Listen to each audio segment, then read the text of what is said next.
Hello and welcome. I'm Geeta, Mohan and you're watching India Today Global. Now, it's one of the most important moments in the history of Bangladesh, India's eastern neighbor with whom India shares the longest border. Bangladesh voted today since the ouster of former Prime Minister Sheikh Hasina, whose government was toppled by a Gen Z movement. Polling in Bangladesh took place in 299 constituencies. This is the first national election since the 2024 July revolution. This election also ends the 18-month of interim governance led by Muhammad Yunus. The two major parties which contested is Bangladesh Nationalist Party, that's the BNP, and 11-party alliance led by the Jamaat-e-Islami and the youth-centric National Citizen Party. Tarique Rahman of the BNP and Shafiqur Rahman of the Jamaat-e-Islami. However, the Bangladesh Election Commission cancelled voting in one of the constituencies after the death of the candidate. A total of 50 political parties contested in the polls with 1,755 candidates and 273 independents. Sheikh Hasina's party, the Awami League, was banned from contesting elections. Yunus had termed the day the birthday of new Bangladesh, urging citizens to vote freely and peacefully. Meanwhile, voting for the national referendum was also held to decide if the July charter will be adopted or not. For decades, elections in Bangladesh was about two begums and their strong political families, Khalida Zia and Sheikh Hasina. But this election sees Awami League banned and Jamaat returning after being banned for years. An incident of cocktail bomb explosions were reported near a polling station in Munshiganj district. According to local officials, several cocktail bombs did explode on the roadside outside the polling station, spreading fear among voters and residents in the surrounding areas in Munshigan Sadar. The presiding officer confirmed the explosion, stating that law enforcement personnel rushed to the scene immediately after being informed.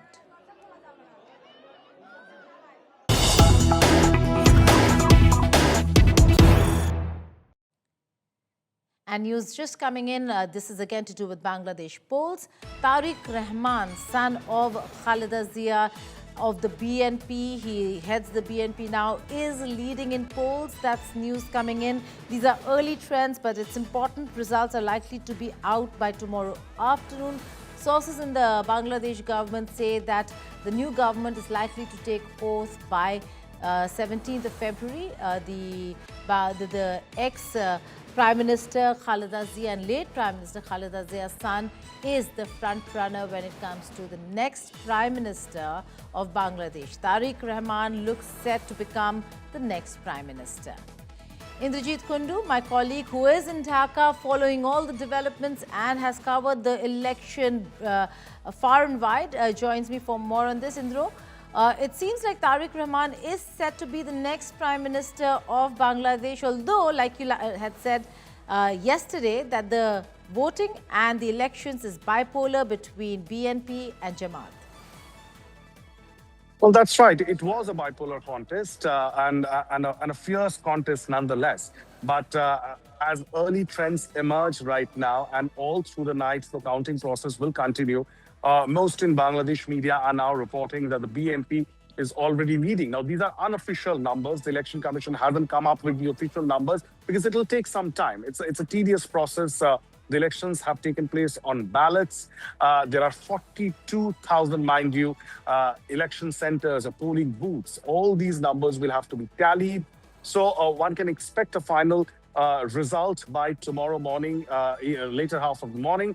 But the initial trends now suggest that the BNP is well on course and might form the government, the new government in Bangladesh. Right. Indra, stay on with us. Earlier, you had spoken to Mehdi Amin, advisor to BNP chief Tarique Rahman, who's likely to be the next Prime Minister of Bangladesh. Let's listen in to what he had to say. We've met a lot of people in Dhaka who say that the mood is cheerful, celebratory. How do you see these polls, panning out? See, people are voting after 18 years. So, of course, there is massive enthusiasm. It's a festivity.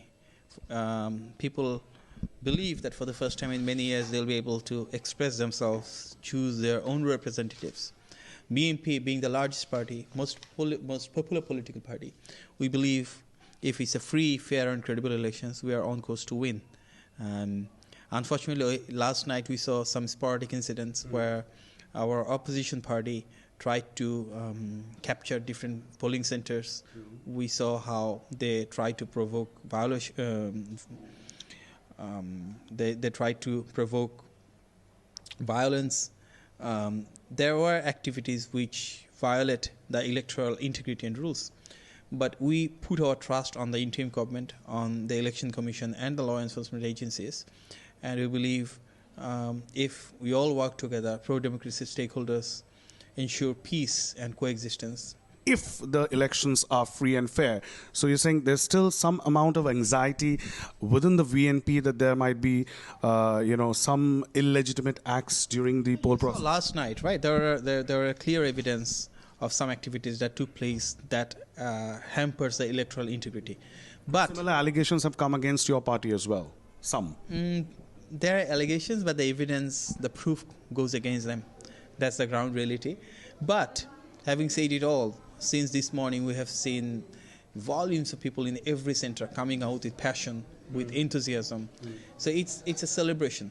And we believe if this festivity continues and if we all work together to ensure that credible elections, people's voice will be heard through ballot, and then BNP will come as winner. And of course, it's a given. An interesting factor, and perhaps very crucial as well, is that you said that BNP is the largest political party in Bangladesh right now, which is in operation. Your rivals, the Awami League, has now been banned. So they are not participating in this election. They are not being allowed. So will that be a question mark on the legitimacy of these elections? Not really. The people of Bangladesh have rejected Awami League because of the human rights violations, the corruption, the enforced disappearances, extrajudicial killings, custodial deaths, all the activities they've done. So now it's among the pro-democracy political parties, and the BNP remains the most formidable force with tremendous support all across the country. We are very confident with the public mandate we're going to form the next government. Thank you. Against you, one last question. Against you, of course, is the Jamaat. The Jamaat itself was banned a few years back. The ban has been lifted. We spoke to the Jamaat Amir. There are certain issues that the Jamaat speaks of which seems problematic, especially women's rights, LGBTQ rights, as far as Sharia laws are concerned. Does these things bother the BNP as well in the political spectrum? Well, it bothers the entire country. BNP remains a political party which has led women's empowerment. We believe women should be empowered, integrated, and have the same opportunities as men to build the country together. As opposed to that, the party that you're referring to, they've come up with abusive comments, curtailing working hours for the women, suppressing them. That doesn't go with the aspiration of the country. So this election is also to make a choice of which course Bangladesh is going to go, a liberal, inclusive nation, thriving with gender equality, or more radicalization in terms of how women will be treated. So BNP has been the party which has always promoted women's rights. Sheikh Hasina, Rahman, Prime Minister Khalida Zia, they all advocated for women's empowerment. And that hallmark is taken forward by Mr. Tarique Rahman as well. And you have heard about Family Card, BNP scheme for women's empowerment in every family. We have come up with various policies which will integrate women more in the mainstream of the society, of business, of politics. So we take pride in that as part of our policies, as part of our programs, and we believe people will vote for us. Women will come in big numbers to vote for us because they believe in us. They put their trust on BNP. Mr. Amin, in your manifesto, you've also spoken about mutual trust and respect with other nations, specifically in the neighborhood. In that context, the most obvious question is the biggest neighbor, India, and Bangladesh and India share an extremely deep and friendly ties. But over the past 2 years, we've seen massive amounts of strain in that relationship. If the BNP at all comes to power, how do you plan to rebuild that relationship? Of course, we want a relation that's thriving, based on equality, fairness, and justice. A pragmatic and sustainable relations where both the nations are benefited, the interest and sovereignty of both the nations are protected.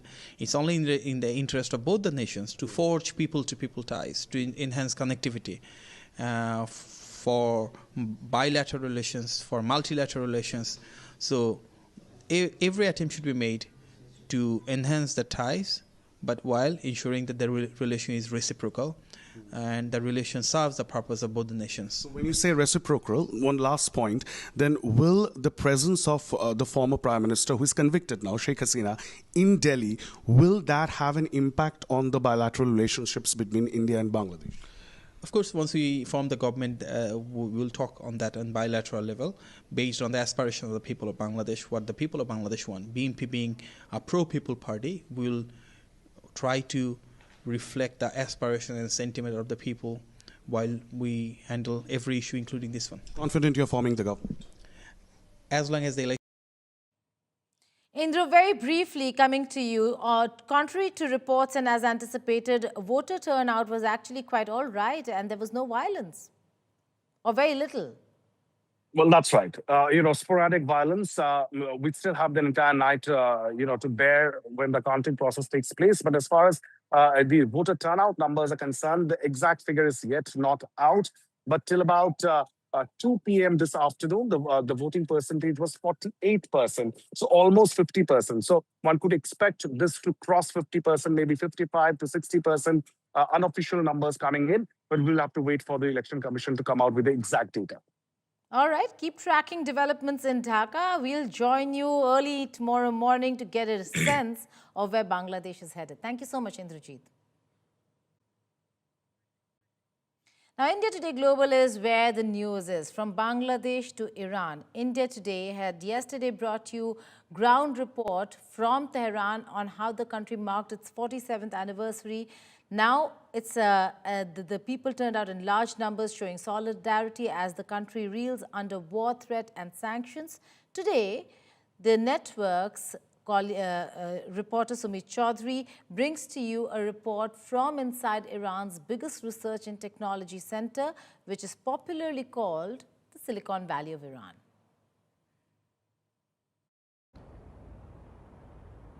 Iran has been facing these sanctions from very long period, not only on the defense sector, but also on the civil things. So right now I'm in one of the most important research center of Iran. This is the International Research Center, which is not only providing the technologies and for the defense, but also to the civil populations. Right now I am going to take you inside. It's one of the most and largest research center or the technology center of Iran.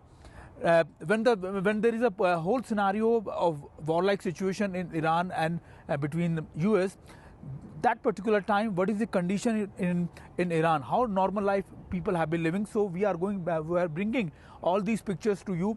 First, I just want to show you what exactly this is. This is Pardis, Iran Silicon Valley, biggest technology hub of Iran, and India Today Group is one of the first channel of which is bringing all these pictures to you. Let me show you what kind of center this is. This is one of the most prominent centers, technology hubs of Iran. And why we are here? We are here just to show you what exactly, because when the sanctions have been put on you for a very long period, how will you survive?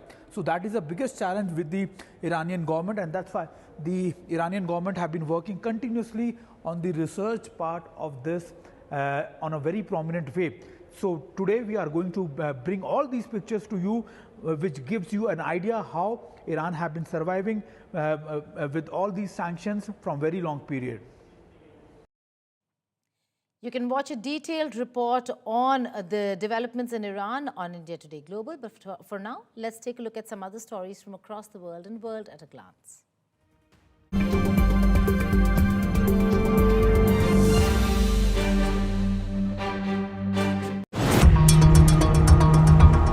Kremlin said US messenger app WhatsApp, owned by Meta Platforms, Meta.o, has been completely blocked in Russia for failing to comply with local laws. The move suggesting Russians turn to a state-backed national messenger, Max instead. Critics say Max is a surveillance tool. Russian authorities deny this. The move against WhatsApp, Russia's most popular messenger, is the culmination of 6 months of pressure on the US company.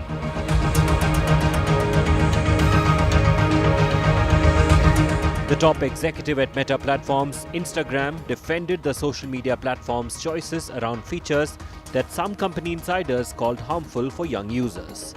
Adam Mosseri, the head of Instagram, is testifying in Los Angeles as part of a trial on what plaintiffs call social media addiction in children and young adults. Meta CEO Mark Zuckerberg is also expected to testify in the coming weeks.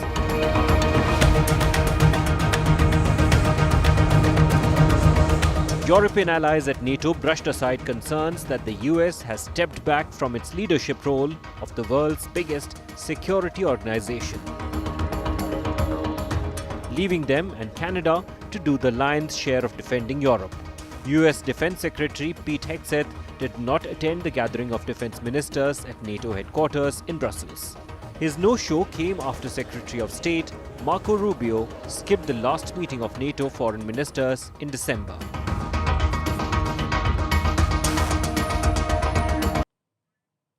Now, if Epstein files are shaking governments, forcing resignations, stripping royalties of their titles, then the fiery showdown between U.S. Attorney General Pam Bondi and lawmakers leave us guessing if Socrates was right about democracy, wherein he criticized democracy as a system that prioritizes popularity over competence. Attorney General Pam Bondi appeared before the House Judiciary Committee and faced questions about the Department of Justice's handling of the Epstein files. Watch the face-off. You asked me a question. Within 40 minutes, Wexner's name was added back. Within 40 minutes of me catching you red-handed. Red-handed.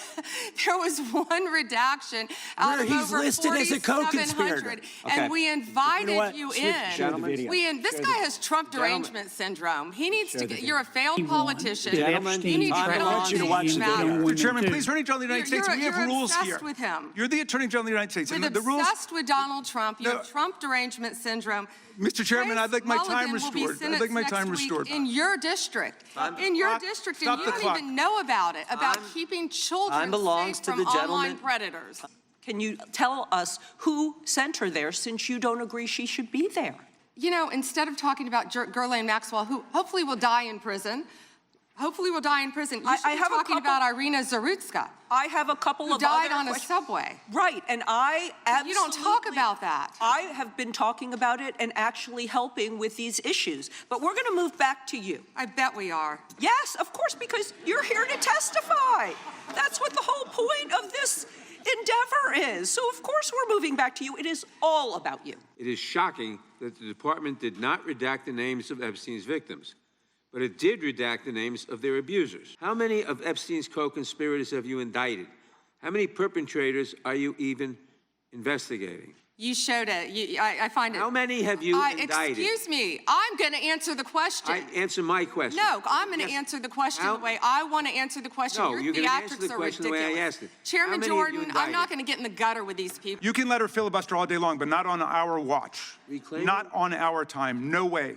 And I told you about that, Attorney General, before you started. You don't tell me anything. I did tell you, because we saw what you did in the Senate. You're a lawyer, not even a lawyer. Were there any underage girls at that party or at any party that Trump attended with Jeffrey Epstein? This is so ridiculous. This isn't a game.